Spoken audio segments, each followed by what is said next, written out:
At Equine Journeys, we've developed a unique form of residential treatment for work with adolescents and young adults. He lifted me up by my neck against the door and held me up until I pretty much went limp. And I was subdued, and I was contained, and I was no longer a threat. Work ethic, integrity, do something that needs to be done whether you feel like doing it or not.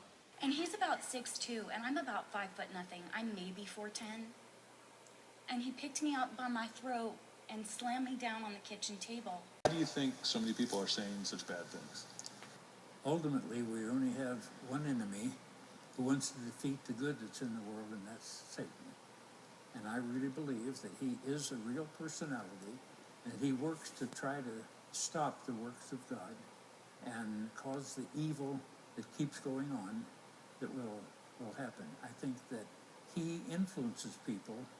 The Bible says he's the father of lies, and people sometimes believe his lies.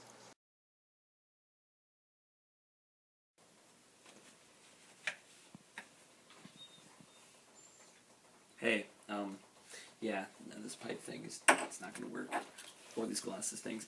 I was gonna, like, be all, like, dramatic and stuff, but it's much better to just talk with you guys. So Max James, live from, the basement. Actually, not live, because I'm sitting in the classroom. Isn't that crazy? Like, you can... Oh, anyway, the previous segments you just watched were all, troubled teen camp advertisements, and, the victims who attended them. I thought it'd be cool to parallel them together. And, well, you may be asking what exactly a troubled teen camp is. It's kind of an unknown business, and I'll start with some background information just before I dig into, like, the dirty, honest stuff about it. Troubled teen camps have been around for a few decades and have one simple task: to fix unruly children. They're located throughout the nation, but you'll find them primarily in Montana and Utah. They tend to employ an endless amount of solutions to fix an endless amount of problems. Problems. Whether your kid is depressed, fears she has ADHD, or low self-esteem, or an eating disorder, if they've ever consumed an illegal drug in their entire life, if they're homosexual or have ever exhibited any homosexual tendencies, this is where you send them once you're done with them.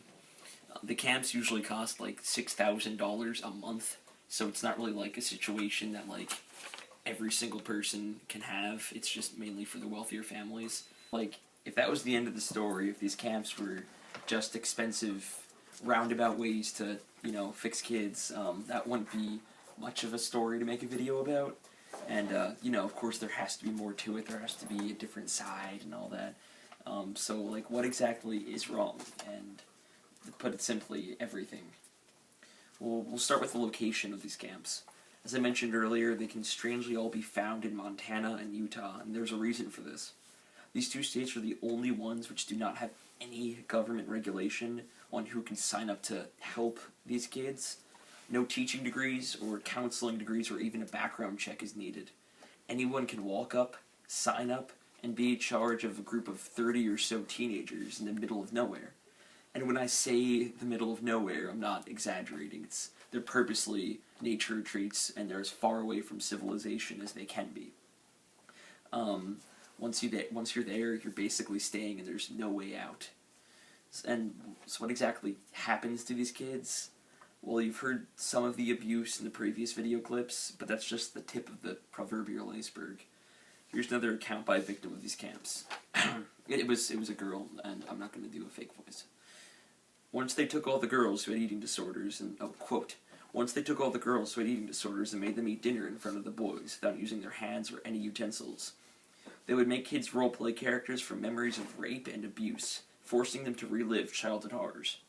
Complaining got you put on work assignments or lost you the privilege of a 5-minute phone call home. I'll remind you that this was billed as a treatment facility, not a prison or a punishment. Unquote. And these aren't really just a few selective cases from a few selective people either. An official report by the GAO, which is the Government Accountability Office, reads as follows, quote, thousands of allegations of abuses, some of which involve death and residential treatment programs across the country, have occurred between the years 1990 and 2007, unquote. What I just read was an official government document pertaining to these exact camps. At this point, it makes absolutely no sense why these camps haven't been shut down or at the very least regulated to some extent. Yeah, it doesn't make any sense until money comes into the equation. Remember how I mentioned the $6,000 fee, per month that usually is standard with this whole entire thing? That money isn't all privatized. In fact, a huge chunk of it goes to generate and invigorate state taxes. So while thousands of allegations have been made and laws have actually been brought to Congress, which were conveniently, unceremoniously shut down on multiple occasions, on the outside it looks like it's helping kids and it's making the states a ton of money. So it has to be good, right? Not to mention that many of these camps escape government regulation because they're sold as Christian and religious retreats. Woo.